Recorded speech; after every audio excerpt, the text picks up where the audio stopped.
그 금으로 에봇 하나를 만들어 자기의 성읍 오브라에 두었더니 온 이스라엘이 그것을 음란하게 위함으로 그것이 기드온과 그의 집에 올무가 되니라. 미디안이 이스라엘 자손 앞에 복종하여 다시는 그 머리를 들지 못하였으므로 기드온이 사는 40년 동안 그 땅이 평온하였더라. 아멘. 사랑의 하나님 아버지, 감사합니다. 이 시간도 함께 주의 말씀을 나누려고 합니다. 우리를 향한 하나님의 놀랍고 크신 사랑이 오늘도 말씀 속에서 우리에게 다가오게 하시고 하나님의 사랑으로 인해서 영과 육이 말씀으로 회복되어지는 귀한 시간 되게 도와주시기를 원합니다. 말씀이 내 발의 등이요 내 길의 빛이요 또한 말씀이 생명의 떡이 되어서 내 영혼을 살찌게 하는 힘이 되는 줄로 믿기에 또한 말씀 앞에 겸손하게 서서 주의 말씀을 받고자 합니다. 주님, 온 마음을 다하여 주의 말씀을 듣게 하시고 또한 우리를 향한 놀랍고 크신 사랑을 체험하는 시간 될 수 있도록 주의 성령께서 친히 역사하시고 인도하여 주옵소서. 감사합니다. 귀하신 예수님의 이름으로 기도합니다. 아멘. 오늘 하나님의 말씀은 간단한 말씀이지만 이 속에는 하나님께서 우리에게 베풀어 주시는 크고 놀라운 뜻이 있음을 확인하게 됩니다. 하나님께서 6일 동안 온 우주 만물을 창조하셨습니다. 그것이 창세기 1장에 나오고 있지요. 그리고 7일째 되는 날 쉬셨다, 그렇게 말씀을 합니다. 하나님께서 온 우주 만물을 창조하신 이유가 뭘까? 여러분 뭐라고 생각하십니까? 왜 하나님께서 모든 것을 만드셨을까요? 성경에는 그렇게 기록을 하고 있습니다. 하나님께서 첫째 날, 둘째 날, 셋째 날 그것을 만드시고 보시기에 좋았더라, 그런 하나님의 고백이 있습니다. 보시기에 좋았더라, 이 말이 히브리 원어로 보면 토브라고 하는 단어를 씁니다. 바로 그것은 행복하셨더라, 그 말입니다. 하나님께서 온 우주 만물을 만드시고 행복해 하셨다.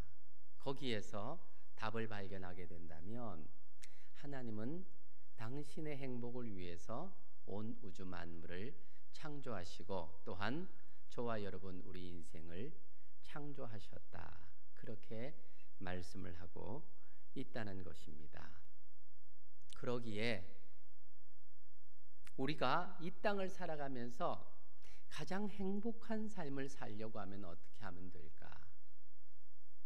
행복을 위해서 온 우주를 창조하실 정도로 행복을 기뻐하시며 원하시는 하나님이십니다. 그렇다면 하나님을 다르게 표현하면 행복이라, 그렇게 말씀을 할 수 있는데 우리가 하나님과 함께 할 때에 바로 행복의 근원이 되시는 하나님으로 인해서 우리가 행복해질 수 있는 것입니다. 그래서 가장 행복한 사람은 늘 하나님 가까이에 있는 사람이다, 그렇게 말할 수가 있을 것입니다. 하루 24시간 1년 365일 그리고 태어나서 정말 죽을 때까지 하나님과 동행하는 사람이라면 가장 행복한 사람이다. 우리는 우리의 불행과 행복을 우리가 살아가면서 만나는 여러 가지 환경과 조건에서 찾지 않습니까? 좀 나를 즐겁게 하고 좋은 일이 생기면 참 행복하다. 내게 있는 것, 예기치 않았던 그런 어떤 일들로 인해서 내 것이 빼앗기고 없어지고 혹은 건강이라든지 물질이라든지 내가 사랑하는 사람이라든지 그런 것이 내게서 떠나가면 나는 참 불행하다, 그렇게 생각할 수가 있는데 사실은 그것은 잠깐 잠시입니다. 진정한 행복은 우리를 위하여, 당신의 행복을 위하여 우리를 만드시고 행복의 근원이 되시는 이 하나님과 함께하는 삶, 바로 거기에 진정한 행복이 있다는 사실을 기억하셔야 됩니다.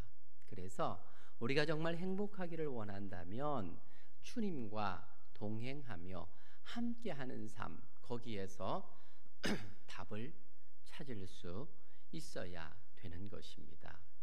사랑하는 우리 남산은혜 성도 여러분, 하나님과 동행하심으로 행복한 사람이 되시기를 주의 이름으로 축원합니다. 오늘 본문에 보면 기드온은 이스라엘 백성들의 금을 모아서 에봇을 만들고 오브라에 그것을 두고 있습니다. 에봇은 하나님의 뜻을 묻는 대제사장의 판결 흉패를 말하고 있지요. 그러나 그것을 이스라엘 사람들이 음란하게 섬김으로 기드온과 그의 집에 올무가 되었다. 오늘 본문 사사기 8장 27절 말씀 우리 같이 한번 읽어보겠습니다. 시작. 27절입니다. 시작. 기드온이 그 금으로 에봇 하나를 만들어 자기의 성읍 오브라에 두었더니 온 이스라엘이 그것을 음란하게 위함으로 그것이 기드온과 그의 집에 올무가 되니라. 우리가 앞서 말씀을 들어 알고 있는 것처럼 이스라엘은 7년 동안 미디안으로부터 약탈과 고통의 시간을 보냅니다. 하지만 이 기드온으로 말미암아 해방을 경험하게 되지요. 그래서 이스라엘은 이 기드온과 또 그의 아들, 그의 손자까지 자신들의 왕이 되어서 이스라엘을 다스려 달라고 하는 요청을 하게 됩니다. 22절 말씀에 그때 이스라엘 사람들이 기드온에게 이르되 당신이 우리를 미디안의 손에서 구원하셨으니 당신과 당신의 아들과 당신의 손자가 우리를 다스리소서 하는지라. 이스라엘이 기드온에게 이렇게 요청하는 것은 기드온의 가문의 큰 영광이었을 것입니다. 하지만 기드온은 그들의 이 요청을 거부하고 하나님이 우리의 왕이다, 그렇게 대답을 하지요. 기드온은 자신이 이스라엘을 구원할 만한 큰 용사가 아니었다는 것을 누구보다 스스로 잘 알고 있습니다. 기드온은 결탄코 그래서 그 하나님의 자리에 앉으려고 하지 않았던 것이지요. 기드온은 이스라엘 백성들이 어떻게 하면 하나님 가까이에서 섬기며 사랑하며 살 수 있을까 하는 그 일에 깊이 생각을 하게 된 겁니다. 그래서 기드온은 오브라의 사람들이 실로에 있는 여호와의 성막까지 가는 번거로움을 피하고 가까이에서도 하나님의 뜻을 물을 수 있는 방법을 생각하게 된 것입니다. 그래서 기드온은 자기의 성읍인 오브라에 있는 그들을 위해서 제사장이 하나님의 뜻을 물을 때 사용하는 이 에봇을 만들기를 원했던 겁니다. 에봇은 대제사장이 하나님의 뜻을 묻는 이 판결 흉패, 그 안에 우림과 둠밈이 들어있었지요. 그것을 넣어두는 주머니지요.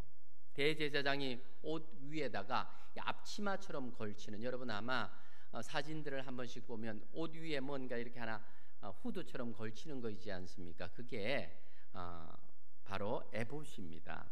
그런 에봇을 만들기 위해서 이스라엘 백성들에게 전쟁에서 쟁취한 금을 달라고 요구를 하게 된 것입니다.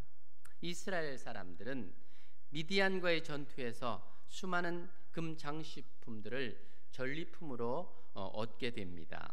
앞서 24절과 26절의 내용입니다. 기드온이 또 그들에게 이르되 내가 너희에게 요청할 일이 있으니 너희는 각기 탈취한 그 귀고리를 내게 줄지니라 하였으니 이는 그들이 이스마엘 사람들이므로 금 귀고리가 있었습니다. 무리가 대답하되 우리가 즐거이 드리리이다 하고 겉옷을 펴고 각기 탈취한 귀고리를 그 가운데 던지니 기드온이 요청한 금 귀고리의 무게가 금 1700세겔이요 그 외에 또 초승달 장식들과 폐물과 미디안 왕들이 입었던 자색 의복과 또 그 외에 그들의 낙타 목에 돌렸던 사슬이 있었더라. 이스라엘 백성들은 지금 기드온이 요구하는 전쟁에서 얻은 금을 기쁜 마음으로 다 내어드리고 있습니다.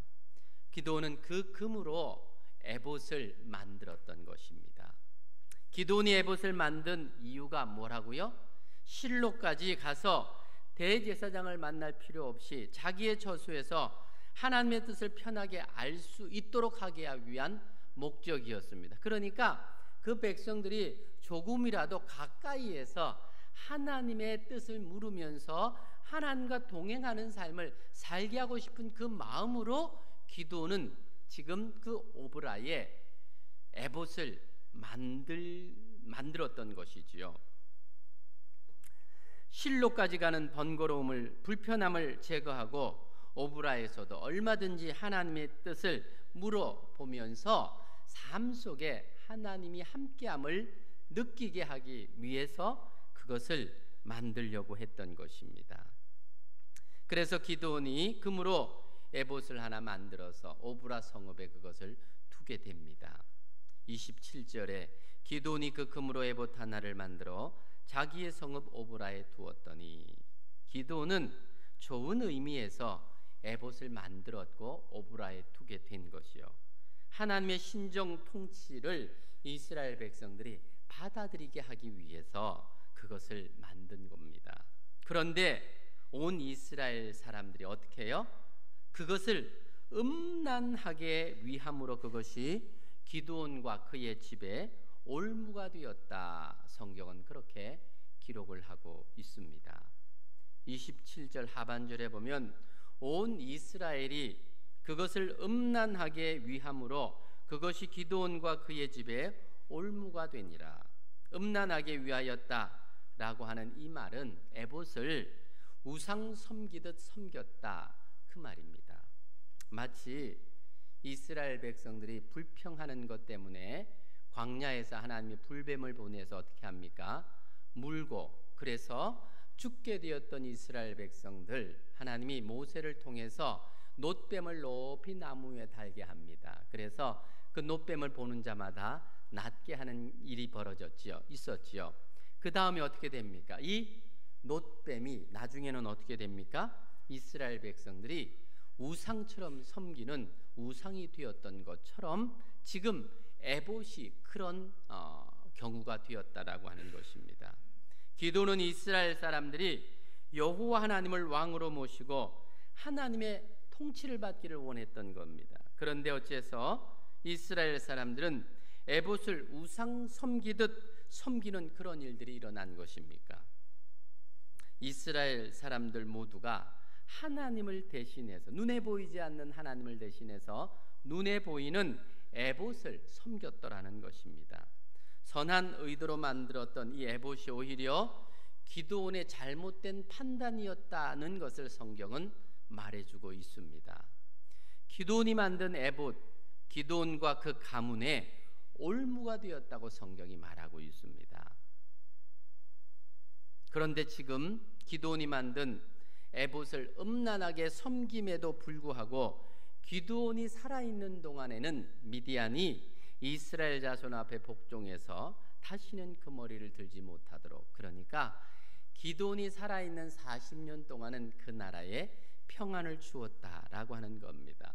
하나님께서는 지금 기드온이 에봇을 만든 그 의도는 알지만 결과적으로는 그것이 이스라엘 백성들이 다시 우상을 섬기는 자리로 나아가게 했다라고 하는 것을 하나님은 알고 있습니다. 하지만 그에 대한 책임을 묻지는 않으셨다라고 하는 거죠. 단지 그의 가문에 그 올무가 되었다라는 기록을 하고 있습니다. 하나님께서는 기드온의 그 의도를 아셨다라고 하는 겁니다. 전 여기에서 참 하나님의 그 마음을 좀 읽을 수가 있었습니다. 비록 결과적으로는 기드온의 잘못된 판단이었지만 하나님 앞에서 기드온의 그 의도까지도 하나님은 거부하시지 않으셨다라고 하는 그 하나님의 마음을 보게 했다라고 하는 겁니다. 하나님, 때로 우리가 하나님을 섬길 때 그럴 때 참 많이 있습니다. 우리는 선한 마음으로, 바른 마음으로, 정말 하나님 앞에 진실된 마음으로 바르게 하나님을 섬기려고 했는데 결과적으로 그것이 힘들고 어려운 상황을 만들게 되는 경우들이 있습니다. 그렇죠? 그럴 때 하나님은 결과를 보시는 분이 아니라 그 마음 중심, 첫 의도까지도 읽으시는 하나님이다 라는 것을 우리에게 말해주고 싶어하는 내용이 아닐까, 그런 생각을 해보게 되더라는 겁니다. 우리들 가운데 혹 그런 일이 참 많이 있습니다. 그런데 우리는 정말 오늘 본문을 통해서 또 내 속에 적용할 수 있는 것은 바른 의도와 바른 중심으로 하나님 앞에 드려지는 우리를 하나님은 결코 내치지 아니하신다. 우리는 지혜가 부족하고 경험이 부족하고 믿음이 부족해서 이 일이 어떤 결과를 낳게 할지는 몰라도 우리의 중심만큼은 하나님께서 받으신다. 지금 그것을 이 기도원의 에봇을 통해서 우리에게 또 작게나마 또 그런 교훈을 던져주고 있습니다. 기도는 이스라엘 사람들이 자유롭게 여호와 하나님의 뜻을 묻고 알고 하나님께로 향하고 싶은 그런 의도로 에봇을 만들었던 것, 하나님께서 그 마음을 아셨습니다. 기도원의 중심을 아시는 하나님, 기도원을 붙잡아 주셔서 그의 사는 날 동안 40년은 평온함을 주셨다. 그렇게 성경이 말하고 있는 것을 그렇게 해석하게 되더라는 것입니다. 기도원의 실수에도 불구하고 여호와 하나님은 기도원에게 은혜를 베풀어 주셨습니다. 기도원의 실수와 이스라엘의 죄악에도 불구하고 여호와 하나님은 그 시대에 평안을 주셨습니다. 그래서 28절에 미디안이 이스라엘 자손들 앞에 복종하여 다시는 그 머리를 들지 못하였으므로 기도원이 사는 40년 동안 그 땅이 평온하였더라. 그렇게 기록을 하고 있습니다.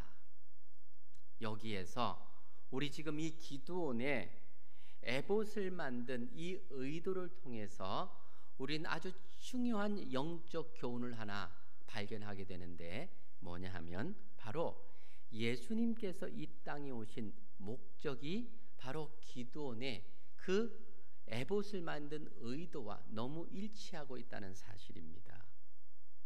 예수님께서 이 땅에 오신 목적이 무엇입니까? 마태복음 1장 23절은 말합니다. 보라, 처녀가 잉태하여 아들을 낳을 것이요 그의 이름은 임마누엘이라 하리라 하셨으니 이를 번역한즉 뭡니까? 하나님이 우리와 함께 계시다 함이라. 기도원이 에봇을 만든 것은 하나님이 우리와 함께 계신다는 것을 늘 생활 속에서 느끼게 하기 위해서 만들었습니다. 예수님께서 이 땅에 오신 것이 바로 그 이름처럼 하나님이 우리와 함께 계심을 늘 체험하며 살게 하기 위해서 예수님이 이 땅에 오신 것입니다.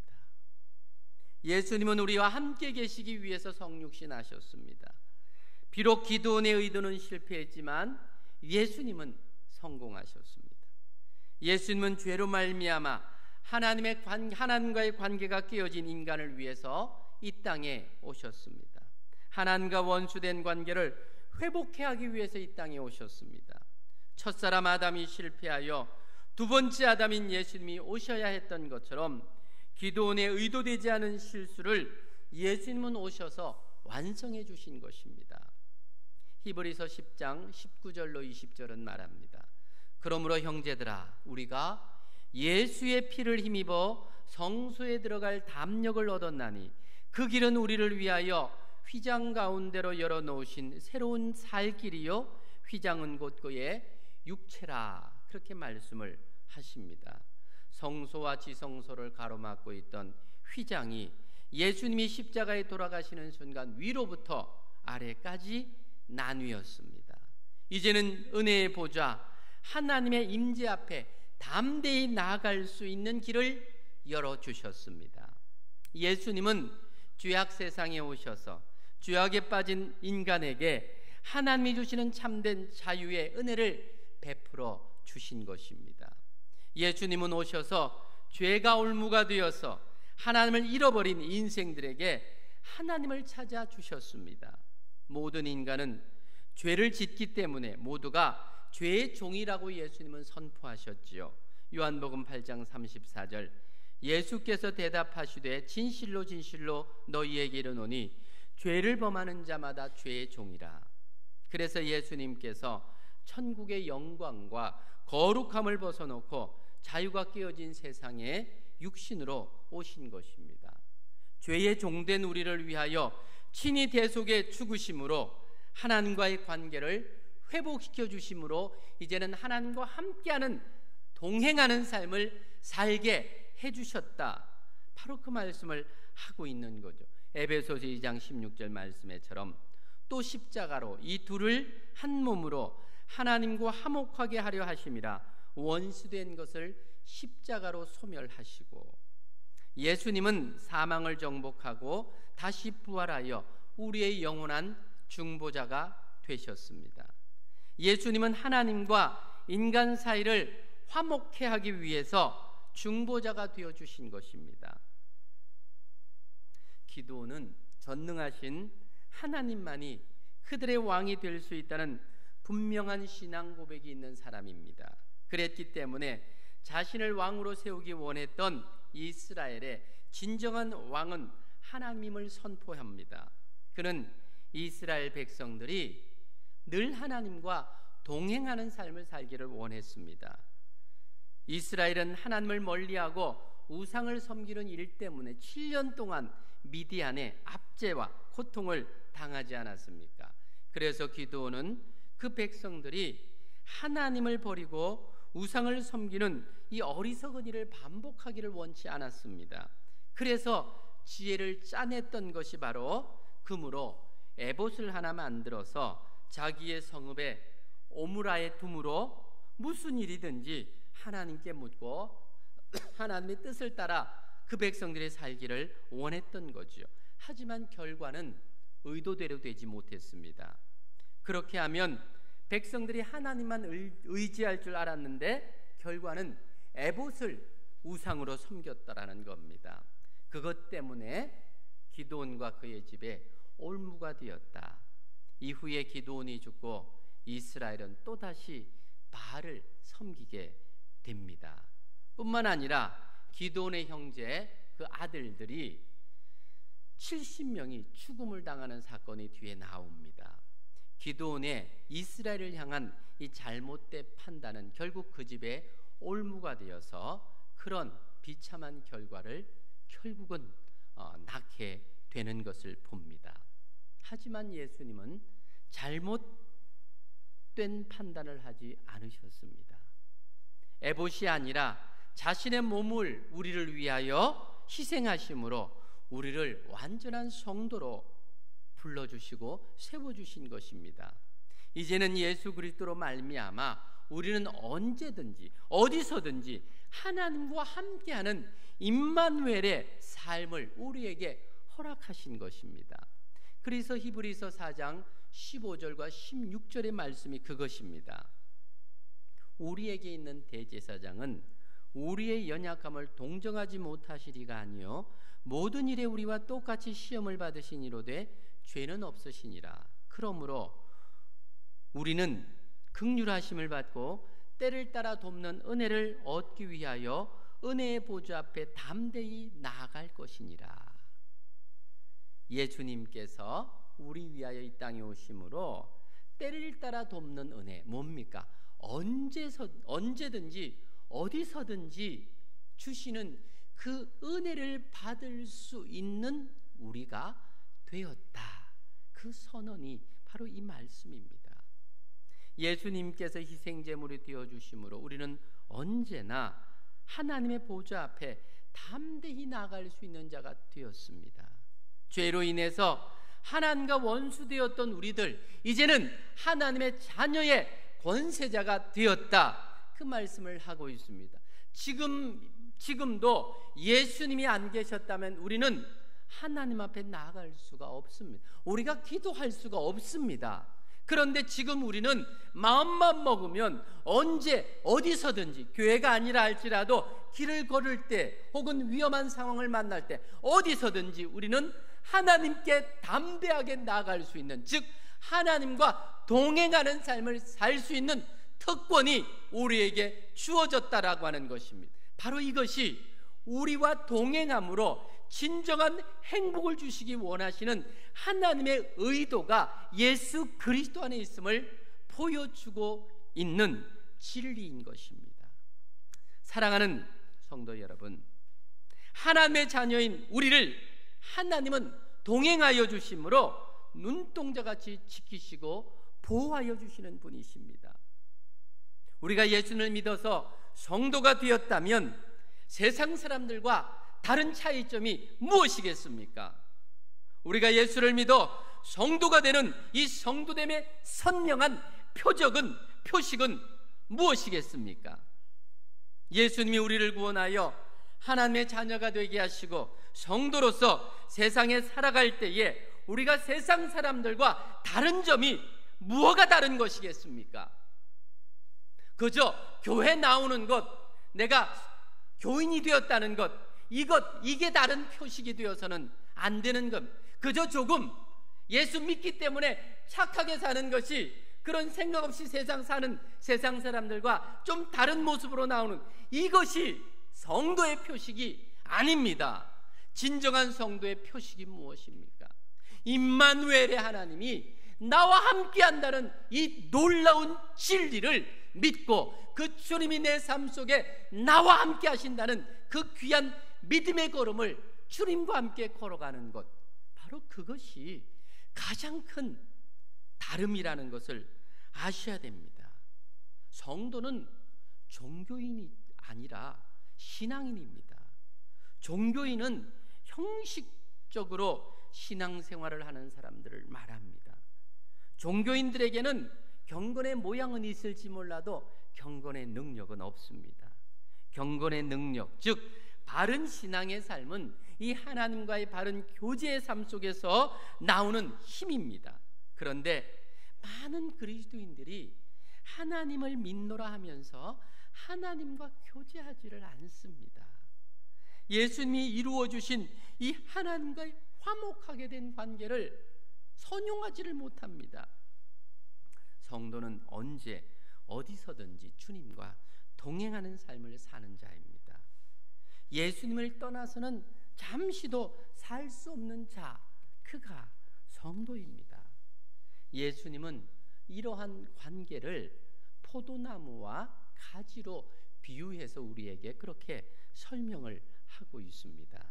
요한복음 15장 1절로 4절에 보면, 나는 참 포도나무여 내 아버지는 농부라. 무릇 내게 붙어 있어 열매를 맺지 아니하는 가지는 아버지께서 그것을 제하여 버리시고, 무릇 열매를 맺는 가지는 더 열매를 맺게 하려 하여 그것을 깨끗하게 하시느니라.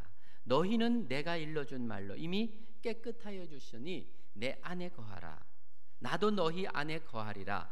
가지가 포도나무에 붙어 있지 아니하면 스스로 열매를 맺을 수 없음같이 너희도 내 안에 있지 아니하면 그리하리라.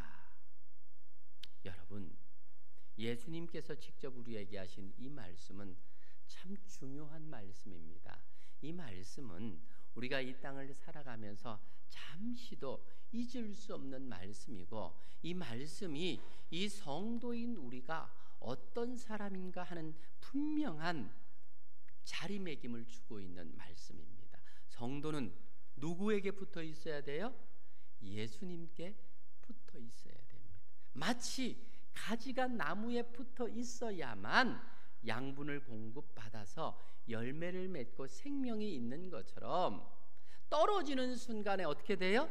가지는 밖에 버리워 던져 불쏘시개 밖에는 안 되는 거예요. 성도인 우리가 예수님을 떠나 사는 것은 뭐냐면 나무로부터 떨어진 가지의 삶의 모습이라고 말해주고 있다는 것입니다. 우리는 이 놀라운 예수님의 복음의 말씀을 이미 받았고 듣고 그렇게 살아가는 자라는 것을 말해주고 있습니다. 우리는 나무가 아니라 가지들입니다. 그래서 가지이기 때문에 나무를 떠나서는 정말 아무것도 할 수가 없어요. 그래서 요한복음 15장 앞서 읽었던 본문 이후에 5절과 6절은 이렇게 말합니다. 나는 포도나무여 너희는 가지라.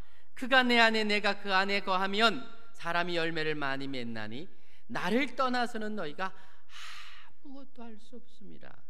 사람이 내 안에 거하지 아니하면 가지처럼 밖에 버려 마르나니 사람들이 그것을 모아다가 불에 던져 사르느니라. 예수님은 사람이 내 안에 거지 아니하면 가지처럼, 나무로부터 떨어진 가지처럼 버려져 사람들이 모아 불에 태워버린다. 그러니까 흔적도 없이 사라지게 만든다.